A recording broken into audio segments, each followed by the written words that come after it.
All right, let me get started.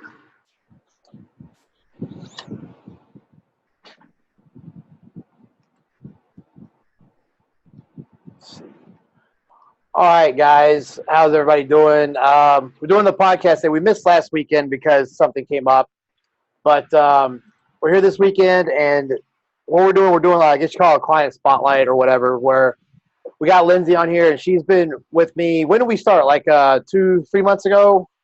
Like the end of April. End of April, okay. And so far since then, you've dropped almost to the 40-pound mark. Like you said, 37 pounds? Yes. Okay. And so go ahead, just to get everybody up to speed, talk about what was the original problem, why you came in to see me, because I know you had mentioned something about some thyroid trouble while we first had our consultation. But if you want, you can go into more detail, just introduce yourself and talk more about that, and then we'll get into some other stuff. Okay, well, hi, I'm Lindsey. I started the program at the end of April because I had been going to the doctors for a couple years. They kept treating me for an underactive thyroid, but nothing was working. I couldn't lose weight. I had done boot camp on island for over a year, and I lost 5 pounds like over the entire year. And so I thought something has to give because I have to be able to lose weight to fix my thyroid and my high blood pressure, and it just felt gross all the time. I've got 4 kids, so I thought I never had the time to do any of this. And then I saw an ad and I thought, well, I mean, it can't hurt. Like, I've tried everything else. Why not? And then I met with you. We went over a diet, and now here I am, 3.5 months, 4 months later. And have you had your thyroid checked since we got started? Yeah, so I had my thyroid checked about 3 weeks ago, and I know people probably won't know numbers, but a good, like, the bottom level that you can have is an 8 for it to be like a good productive thyroid, and mine was at 7. And then I had it checked in June. It was at 7.7, and I had it checked a couple weeks ago, and it's at 8.2. So now my thyroid is like normal functioning, and my blood pressure has also gone to like normal BP. Okay, and they didn't put you on any thyroid or blood pressure medication, did they? No, nothing. Okay. It was just all diet and exercise. Okay, so that's a lot of people, even when they go see the doctors, they rely a lot on the medication to fix stuff. When I always tell people there's a lot of I call it preventive medicine in food. If you eat and train properly, your body can prevent things from happening, but it can also fix a few things, especially when you incorporate like the omega fats, like we do with the omega lyes. That definitely helps with heart issues, blood pressure, cholesterol, things like that. And of course, when you first came to me, I explained how the thyroid can be controlled by carbohydrate intake, because even when I put people on a keto diet, I'll make them do high carbs once a week, because if they don't, the thyroid starts slowing down. So we kept your diet pretty much balanced, I guess we would say. We never really went low carb or anything like that. We just kept everything kind of, because I'm big on reacting according to how your body's reacting to things. But I made sure I kept plenty of everything in there so your thyroid can come back up to speed, which happened. And, even the last check-in, when your weight stayed the same, I could see a good difference in the photos. So, I mean, the scale says 37 pounds. But, when I post the photos with this, you can see the change is pretty dramatic. Yeah, I have 4 kids. My oldest one is 15, and it's like a size 5'6" before I had him. And then I went up. By the time I was done with my last baby, I was at an 18, and now I'm down to like a 12, 14, and that's the smallest I've been since I started having kids. Wow. Yeah, so it's, even though the scale might not show as much, like when I have to keep going out and swapping out clothes because nothing fits me anymore, it's pretty nice. But how's that now? When you have issues with the weight not changing on the scale, one thing I always tell people, look at the gym performance. When you first started, kind of talk about how you first started in the gym, because you did online. We didn't do any in-person stuff. So you were on my phone app with the videos that showed you how to do everything, and then the Facebook group and all the webcam training stuff that I do. So how was, I guess, talk about how your form and performance was at the beginning towards now. Like, you know, you feel like your performance and your strength has went up. Do you feel better with the weights? You feel more like you can isolate the muscle better?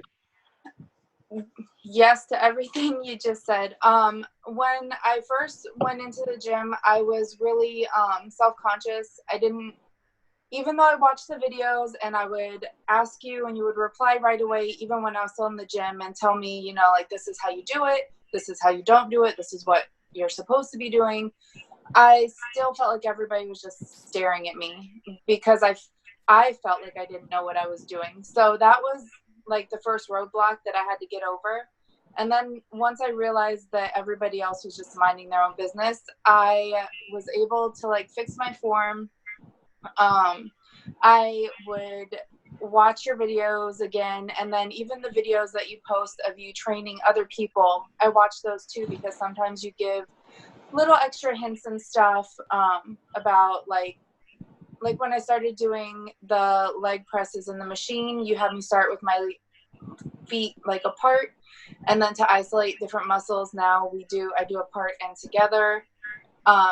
Just little things like that have changed, and then I can feel the different muscles in my legs. So I'd say maybe after about 2 months, I could tell like, oh, I didn't do that right, because I could feel it when I was done, and I could think like, okay, I did not feel that where I was supposed to feel it, or like I can tell now in the gym when I'm doing something wrong or when I'm not doing it enough. Like when I started with the leg press, I didn't know what I was doing. So I started at 50 pounds, and it was hard. It was hard for me, and I thought I was doing things. And now I can comfortably finish out my sets at like 190. And then if I push myself on that last set, I can do a full set of like 210. So, I mean, the weights have it's crazy what your body can do if you just let it. The thing that I noticed you said all that, the one thing that stood out was about you start learning what muscles are supposed to be hit, because I teach people as you get, it's like once your nerve impulses get, those signals get used more, you start triggering the muscle more, those impulses get stronger. And you start getting that mind-muscle connection a lot better. It's like you're no longer reaching around in the dark, and you know, okay, this is what it feels like to stimulate this muscle. So if I do exercises for this muscle, this is what I'm looking for. And that'll completely open the door and just change your world in the gym, because now you're not just throwing stuff around and hoping for the best. You exactly know what you're doing. And that comes through getting those muscles to fire and getting those nerve impulses to get stronger so that you can connect to the muscle better. Yeah, and I can see too, like now when I'm working out, I always thought that people would just watch themselves in the mirror because they wanted to like look at themselves in the mirror. But now when I'm doing the weights and stuff, I'll go in front of the mirror so that I can see like, okay, that's supposed to move, but it's not moving. So let me, you know, rotate just a little bit, move my arm a different way so that I can see that I'm doing it right. Perfect. What was going to ask? Oh, and what you were saying about being self-conscious in the gym. One thing I tell people is when you go in the gym and you're worried about people watching you or whatever, you know, go on social media and search that gym, and you're going to realize all those people are too busy posting pictures of themselves to worry about what you're doing. It's so true. It's really true. All those same people, like, oh, these are the guys that, you know, I thought were looking at me. They're all taking pictures of themselves. And you realize nobody even knows you're in there. So it's not even a big of a deal. Yeah, it's very go ahead. true. Now, the most annoying thing in the gym is when I have to wait for people to finish taking their selfies on the machine so that I can. Yeah, that depends on what gym you go to. Some gyms you have to put up with that. Other ones have etiquette, like they won't take up the machine and they'll let you work out in between when they're not using it and stuff. But you know, you do have some ball hogs in some gyms. Yes. Let's see, Mary asked me and Mary. I put a few questions to ask just because I want to talk. I want to see your perspective on going through this process and some stuff on. Mary, you can go ahead and ask first. Okay, so I only had a few questions. You kind of went into part of it already. I just had if you've ever had any or tried any fad diets, and if we did, how does it compare to the program that you're under with Hodge at the moment? So yes, I tried a couple fad diets. I tried intermittent fasting when that came out. Obviously that didn't work because I was always hungry. But my husband was doing that before he deployed, and it worked. It seemed whatever he was doing was working for him. But then I realized it's just not working for me at all. And when we lived in Japan, they were doing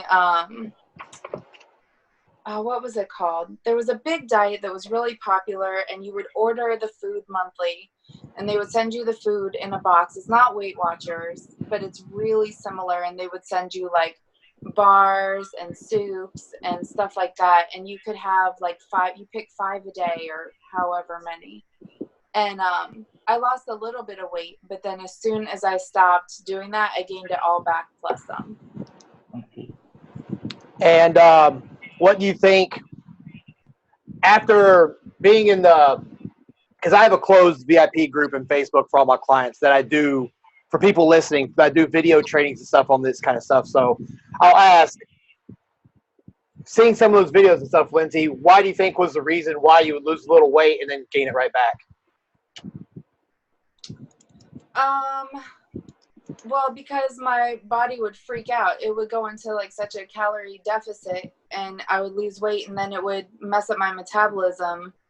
And then when I would go back to eating like a normal person, my body wouldn't like know what to do with it, was my takeaway from it. Yeah, that's actually pretty close. Yeah, when you do because I've done a lot of videos on the minor deficit versus the huge deficit, and your body sees that as, you got to remember, your body's programmed to survive. So if you do anything that's going to put it in a bad situation, it's going to compensate. So if you go in a huge deficit, your metabolism is going to slow down, which over a long period of time could explain the thyroid issue.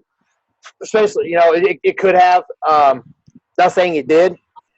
And then when you go back, okay, well, I lost 10, 20 pounds. I feel good. And you go back to eating normal. Now, what used to be a normal amount of food is now too much food, and you have to store it. So you're pretty much dead on. That's perfect, and that's why, I don't know, I'm sure you've noticed, like if we've done anything, we've increased food over the time. I feel like I've eaten more since I've started this program than I've eaten in years. Like I feel, not to the point to where I feel like I'm always eating, but I do kind of feel like I'm always eating a little bit, like, because when you're overweight and you're trying to manage it, you think like, okay, I should only have a small portion of this and a small portion of this, and only a couple times a day. And then after you spaced out my meals and told me how much to eat and when to eat, I realized that I was just hurting myself when I was trying to not eat, basically. Yeah, the majority of people aren't even at their baseline metabolism. So one thing I noticed when people first start out with me is they talk about how good they feel when they finally hit their maximum amount of numbers, like for their baseline. And I'm like, this is not great. This is normal. This is what you should be feeling like all the time. It's just people undereat so much that they feel like crap, and they think feeling like crap is the normal. And then another thing, once you get to where you're happy with how you look, you can maintain it and kind of eat a little bit more loose. Like if you only eat like 4 times a day or eat here and there, you can maintain it. But because people get on that, like, oh, I'm doing this for the rest of my life. Not necessarily. I mean, you can look at some of the bodybuilders that have retired. They're still, they eat not even half of what they used to eat, and they're still pretty big size. Not as big as they were, but compared to a normal person, they're pretty awesome looking. So, you can maintain what you have and be a little loose and go out to eat once a week. It won't kill you. Maybe have fewer, bigger meals here and there just so you don't have to eat all the time. Like, I understand that. But when you're trying to get from point A to point B, they say the fastest point there is a straight line. So I give you guys, like, this is the maximum. If you follow this to the T, the best way you're going to get there, and then we work off of that. Now, I know it's hard for people with everyday lives, but one thing I have seen, especially in your case, is that if you're determined to do it, you'll find a way to do it. Yeah, it's totally worth it. And anything that might be a little inconvenient or just a little bit annoying or whatever, it's totally worth it when you have somebody walk up to you that you haven't seen in a month and they're like, wow, you look amazing. Or when you just like I feel better. I'm not tired all the time. I'm not always grumpy.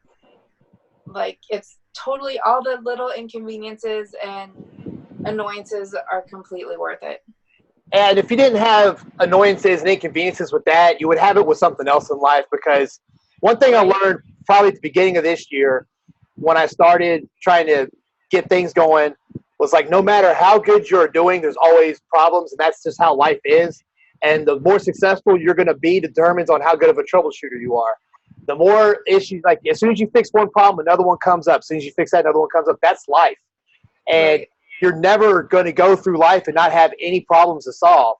So if you have that mentality, you can get through it a lot better. Like I said, if you weren't dieting, it would be, you had a flat tire, or, you were late for school. Something would be an inconvenience at some point. So it's just because it's something new and it's something what people aren't used to doing, they assume that they can't, or, oh, I wasn't meant to do this, and they fall right back into their old habits. Yeah, no, it's totally worth it. And sometimes when people ask, like, or they say that they can't do it or whatever, I'm like, okay, I have 4 kids. I'm going to college and my husband's deployed and I still make time for it. So like, how can you not make time for it? You just have to make time for yourself. It's like self-maintenance, Yeah, and when you would switch your training times because your schedule would get hectic, you'd message me and be like, hey, do I need to move any food around? Do I need to eat this meal at this time? And we would fix it and you'd go right on. And it was like you never lost a step.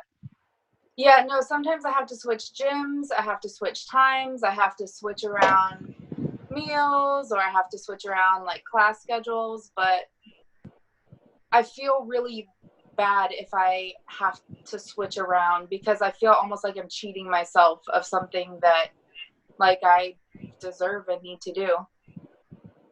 Yeah, I noticed you're naturally a good troubleshooter, and that's, if I had I was thinking about this the other day when I was talking to someone.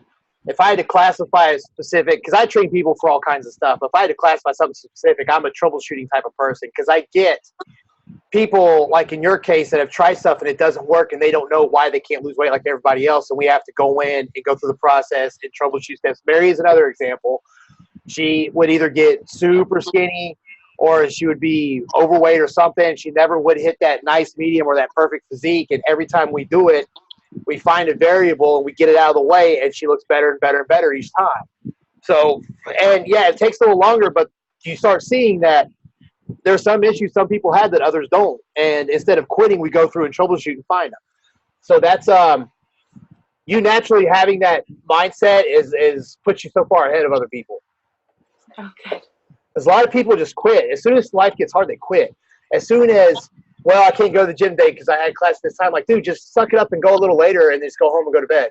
I mean, and that way you're not stretching it out to the weekends and all this stuff and having all this stuff build up. Like, the more, granted, we have important stuff. We have priorities. I get it.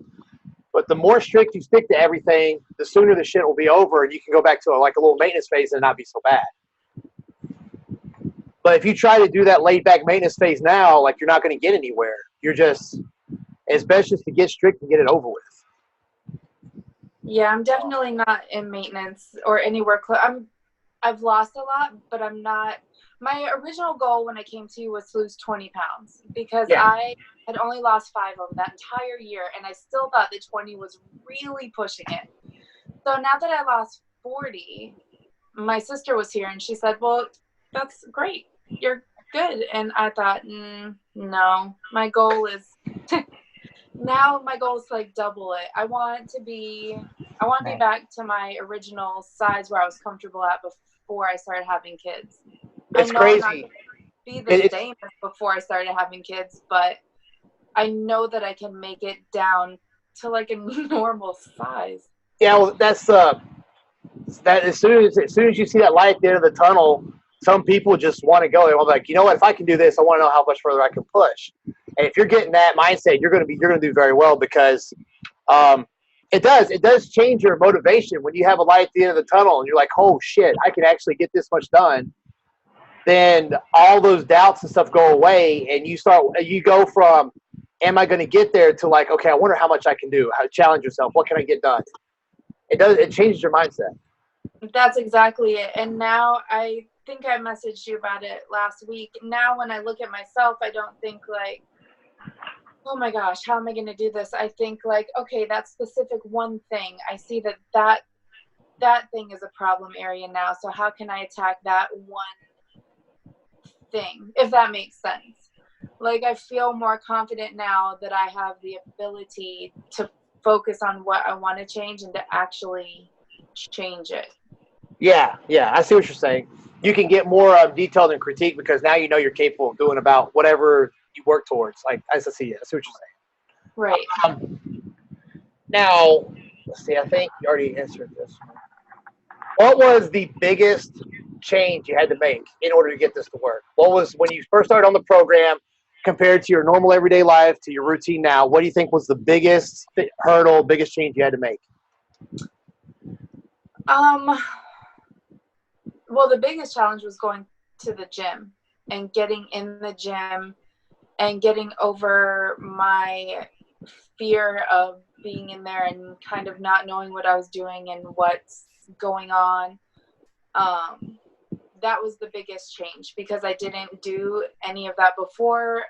After I stopped boot camp, I kind of let it fall away. So making time to do that was the biggest hurdle. And that took about maybe a month until I was in a comfortable routine where I was like, okay, I'm going to go, where it wasn't a second thought, where I didn't say, oh, I have to go. But as far as, so that was like the biggest thing. But the next biggest thing was, when you have a bunch of kids at the house, when you feed them, you just eat when they eat, and you eat what they eat, or you drive yourself crazy trying to make food for every single person, and that's just not practical. So learning how to meal prep and to make sure that I was covered, like, you always try to cover your kids before you take care of yourself. That's what you do as a parent. But when you're meal prepping, you have to make sure that you're covered, because if not, then you're going to be like, oh, well, I don't have anything made. I can just have some of their macaroni and cheese, which you can't do. But at the time, you'll find a way to justify it. Oh, yeah. It's so easy. Oh, I'm so hungry. I need to eat right now. So that's what I did. So now every like 3 days, I have 2 pressure cookers. I just set the pressure cookers on. I do a bunch of rice. I do a bunch of ground turkey. I do a bunch of chicken. I just portion it out, and that way I know that I'm covered and I'm good to go. What do you think was the easiest part? The easiest part was timing it at first, which sounds completely against what I just said. But I was staying at home in the beginning, so timing each meal out, I had time to stop and eat when I needed to eat. So that was the easiest part for me, was to actually, if I had it made, to just go ahead and sit down and take 5 minutes to, warm it up and eat or whatever, or to take it with me when I would go, shopping or whatever, to just make sure that I had something with me. Okay. Mary, you got another one? Oh, well, it just goes back to what you were saying about your first original goal when you sought out dead. How did you feel, or how did you react to reaching your first goal prior to what timeline or deadline you set out for yourself? Because I know I felt good when I reached my deadline prior to what we had originally planned. So I just wanted to know what your input was with how you felt once you reached that first goal prior to your 3-month deadline. So this is going to sound kind of pitiful, but it was like Christmas. Like, I was so excited. I was so excited. And nobody was here. It was just me and the kids. So I called everybody. I called my dad. I called my sister. I called my husband. I was like, you won't believe it. It's only been 2 months and I already hit my original goal. And it was just nice. And seeing the scale go down every week and seeing my size go down, it just makes me want to try harder and see, how far I can go. But yeah, it was super exciting. There's a lot of people, if they go and try something for a year and don't get anywhere, they usually say screw it at that point and they won't try anymore. And even in situations that myself and Mary, some of us have been, there's been parts where you get stuck and you don't know how to even start getting it to come off. And and it just goes back to the whole cheesy cliche of not quitting. Because I mean, if you keep trying hard enough, you will eventually find. It may take longer, but but look at, in your case, when you found it, it started working like double time. So like you made up all that time that you spent trying all kinds of other stuff. So it's not like you really lost a lot of time. You were ruling out what didn't work. And then when you found what it did, it just started happening. And some people don't realize that. They think as soon as they start something, they should start seeing stuff go on. And not everybody's like that. Not everybody's body's like that. And that doesn't mean that once you do find what works, you have to restart and it goes slower. No, I mean, it can catch up. It's just you have to find. You can't stop looking. You can't stop trying, because when you do find it, you will end up catching up with everybody else, if not surpassing them. So, and mostly because one of the reasons will be because how much hard work and time you put into it will probably motivate you past everybody else. But this is a good example to show that if you keep trying, keep pushing, like when you find it, all that time can be made up and you can really make some leaps and bounds.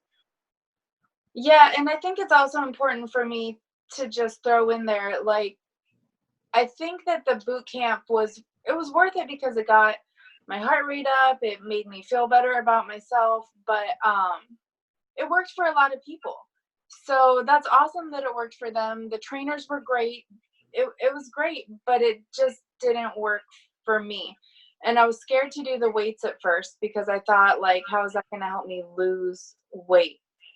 So when I came into it, I thought, okay, well, clearly what I'm doing is not working. So let me see what I can do. So like the boot camp and the group exercise classes, those are fantastic for a lot of people, just not for me. Yeah, if there was one thing that worked for everybody, then there would be a book that you would just go by and everybody would be happy. But there isn't, because there's so many different trainers out there, because they all have their own systems which work for certain types of people, and that's just how it is. And that's sometimes you get caught in this series of events where you just happen to start with 10 methods that didn't work instead of finding that one that did in the beginning. So it just, and you learn stuff through each process. Like every time you fail, you still learn something to apply to the next time. So it's not really like you're wasting any time. It's just sometimes the process of elimination just sucks more for some people than it does others.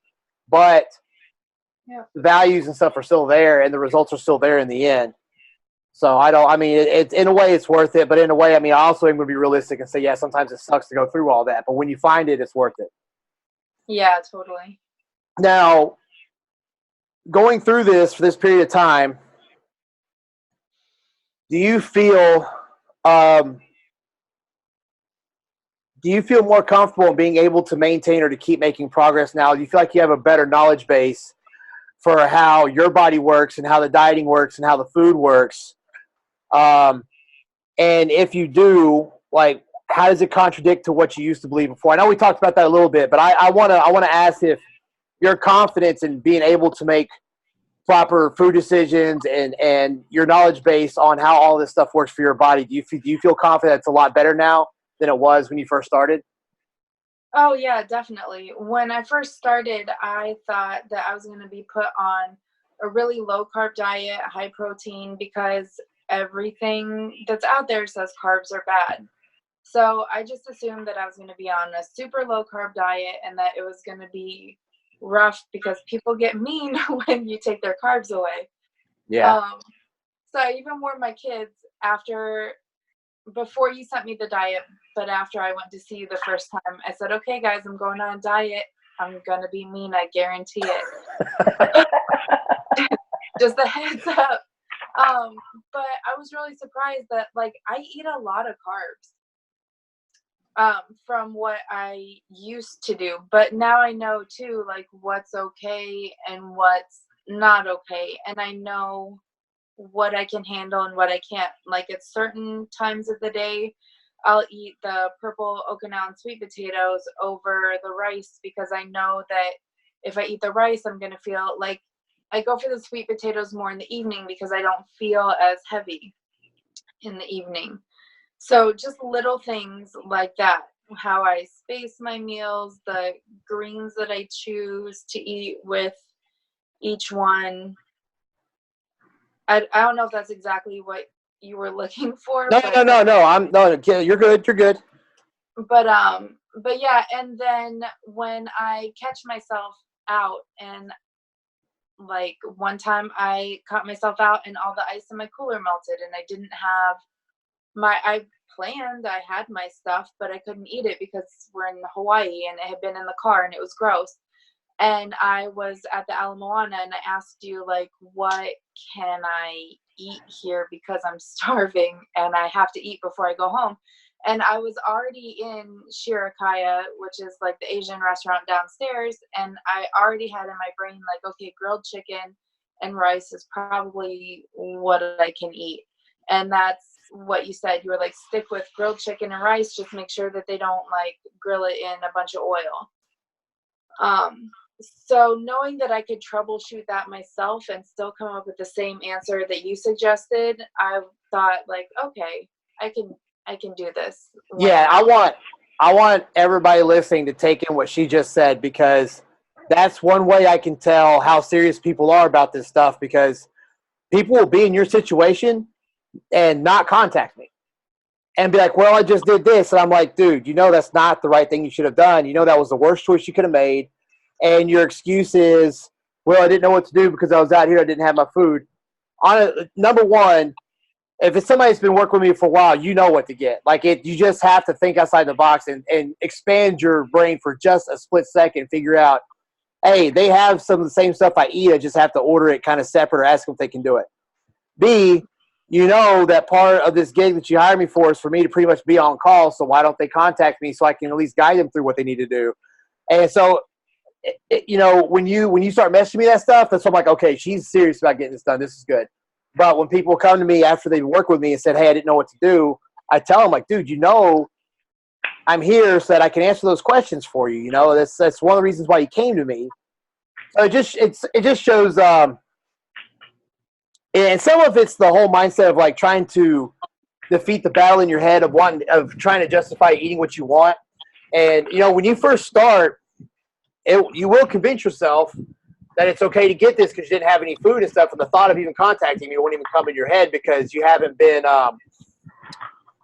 if you just started, you're still kind of in your old habits. But the sooner that you can come to that realization, do the things that you do when you're stuck in those situations, the better off you are, because it shows that you're really wanting to do this. You're already thinking about how to fix the stuff. It just shows the determination's there. I guess that's what I'm trying to say. Yeah, and I think some of it too is that I feel like I put in so much work. I mean, going to the gym for an hour and a half a day, like, that's a lot of work that everybody's putting in. So why am I going to go eat a sandwich or something that I know is not going to work for me? And then that just totally, in my brain, that just totally like erases out what I just did. So that time was like wasted. Yeah. If I break the diet, because I think that the diet has been the main factor in helping me drop the weight. Like, the weightlifting is toning, and I know that it's helping my metabolism and everything, but there's no way I would be anywhere close to it if I kept breaking my diet. Yeah, you can't out-train a crappy diet. Now, you can train and not diet and get better, like blood work health, your cholesterol stuff can get better. And you can be healthier, but physically getting that body fat off, you can't out-train a crappy diet. Yeah, and since that's my goal, I try to stick to the diet as much. Like, I stick to the diet because I don't I don't want to have to start over again. I'm done. I'm too old to start over again. I'm done. Yeah. Yeah, it's yeah, after you make a good point, you know, people invest a lot of time and stuff and you want to get it done. And because after a while that time adds up, next thing you know, you're starting over for the third time and putting all this stuff in, and you just get to where you don't want to do it anymore. So like the quicker that the person can get in your mindset, the better off they're going to be. Mary, do you have anything else? No, that was like the 2 questions I had to ask. I wanted to ask. I thought of. If you have, Lindsey, if you have any advice or anything you want to say to someone that is on the fence or thinking about starting some kind of, I guess you could say, fat loss transformation or just better health program, dieting, training, that kind of thing, what would be the one piece of advice you would give them? The one piece of advice I would give them would be to just start, and to start fresh. Like, don't consider all of the other times that you've tried it, because if you're still thinking about it, what you tried before didn't work. So don't give up on yourself. Just go for it. I mean, that's the hardest part. Starting is the hardest part. The first month is the hardest part. You're going to be tired. You're going to be overwhelmed. You're going to think you don't have time, but you're like worth it. So put in the time. Okay. Yeah, I see. Yeah, sometimes, like I said before, people dwell on their previous failures. They don't try to learn from it, and that can cause them to kind of get stuck in a rut. So that's and another thing, you like changing the rhythm and trying to change the lifestyle, because you are a product of the action stuff that you do throughout the day. So if you can't change, I saw a good slogan online the other day. It says, "Nothing changes if nothing changes." So if you don't learn to change your lifestyle, change your rhythm, even if it's temporary, you're not going to be a different product that you're wanting to be. You know, you have to envision the version of yourself that you're trying to become and be like, what would that person do in this situation? And that's what you should usually go with. So, all right, real quick, before we call it a day, I want to know what your favorite diet food is and what the diet food you hate the most. My favorite diet food are the purple sweet potatoes. I love the purple sweet potatoes. They're so good because you can cook them so many different ways. You can season them with anything. Yeah. They're just good. The one that I hate the most, well, we don't eat fish in the house, so I would say fish, but that doesn't even count because we've got some allergies in the house. But the one that I get super, super, super bored of is rice. Like, I just get so tired of eating rice. Man, do you eat it separate? Do you eat it separate from the proteins? You don't mix it with the protein? No, I mix it with the protein, but I tend to hold a lot of water if I have a lot of sodium. And a lot of the stuff that makes rice taste really good has a lot of sodium. So I try to stay away from that. Maybe you guys can give me some pointers. I don't know, but that brown rice. Have you kept your sodium? Are you using brown rice? Yeah, I use brown rice. Try white. Jasmine rice. Jasmine rice is fine. I use it. Yeah. Like the Chinese rice that you would get, say, if you eat like a Chinese restaurant. That's the type of rice that they use to cook or serve rice with. It has a different smell and taste to like the regular Calrose rice or the regular short or medium grain rice. There's like a lot of brands that make jasmine rice that you could cook with, and you cook it the same way as you would regular white rice. They also have jasmine brown rice if you want to try it, but I don't know if you want to try that. But, I use jasmine white rice and I'm fine. Okay, honestly, I forgot that white rice was an option because I just started with brown and I just, stuck. Like, even now I still get in my rut of like, I'm going to pre-cook all of this and it will be easier. So I'm glad have you tried keeping your sodium consistent? Like you say, when you use it, you put on water, but is your blood pressure better now or is it still high? No, my blood pressure is better. Okay, so try keeping your sodium consistent, because the first couple of days you will put on some water. But what happens is there's a hormone in your body called aldosterone, and that's what your body uses to regulate sodium. If you don't have a lot of sodium, aldosterone will go up because it's like it's looking for sodium. And then when you decide to put the sodium in, it will store it, and you'll end up putting on this water. But if you continuously eat, you don't have to eat I'm not saying eat a shit ton of sodium every day, but if you eat a good, like a normal, consistent amount every day, your aldosterone will start going down because you're already getting a lot of sodium, so it doesn't have to like go out and hunt for it. Okay. So what happens is your aldosterone lowers, and then any of the excess sodium you eat eventually starts getting flushed out.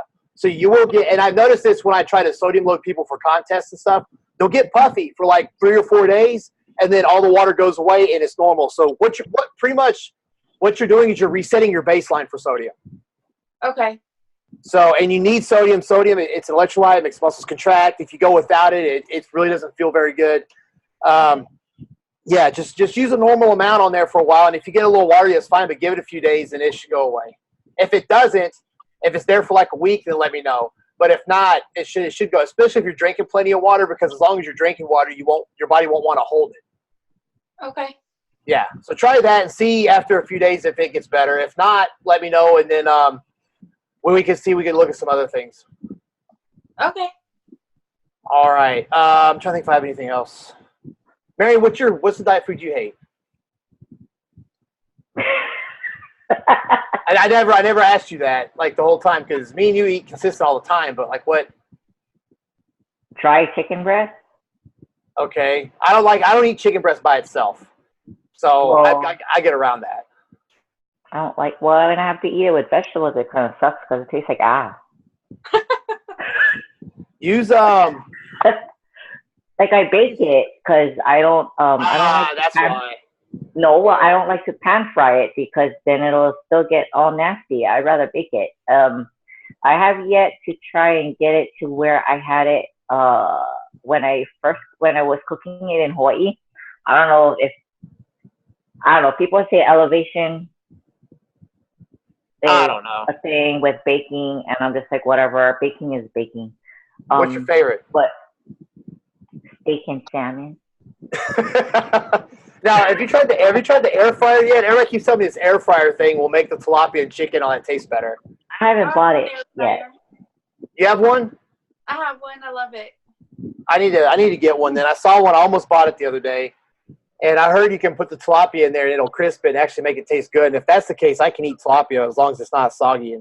Because it sits in a container and it just kind of gets crappy by the time I eat it. So that's probably the one I hate the most besides chicken. But everybody that knows me knows that my favorite's the damn ground turkey with taco seasoning, because I eat that all the time. I'll be at work and I'll put it in the microwave and people are like, dude, who's got tacos? I'm like, no, it's not tacos, but I'm pretending it's tacos right now. And it's pretty easy for me to eat. So that's probably my favorite. I love cauliflower mash. That shit is the bomb. Oh, that looks so gross. It's like a baby threw up. It's not. It's just like the consistency and texture is almost just like regular mashed potatoes. So it's cauliflower. It's just slightly watery. But if you add like the seasonings as if you were eating like a loaded potato, it tastes the same. Yeah. Interesting. Except minus the bacon, do bacon salt. I need some bacon salt. I ran out of bacon salt. I need to order some off Amazon. I might do that after Amazon. I got some next. Well, I get my next week, but I'm running low. Did you post the link in the Facebook group for that? No, I didn't. I commented on one of the. Yeah, it was me. I asked about it. You told me. Yeah, on the sweet potato fries, I had mentioned to put bacon salt on it. Yeah, that I think every bottle is made with magic. It's so good. All right. Anybody got anything else? Good? I'm good. Yep. All right, Lindsey, thank you so much for coming on today and talking about the transformation and everything. And I'm looking forward to seeing what more else you can do, because like the pictures, I'm going to post them and stuff, so people that listen can see them if you don't mind. But you can see it's a dramatic change in just what I would consider a short amount of time for that much. Just the visual changes, and you've done some wonders there. You've done really well, and I'm happy, and I'm looking forward to see what else we can get done in the future. So, Mary, you got anything else? I'm good. Thanks so much, Lindsey. All right, guys. Thank you so much. All right, y'all have a good one. I'll see you later. All right. Bye. Bye. Bye.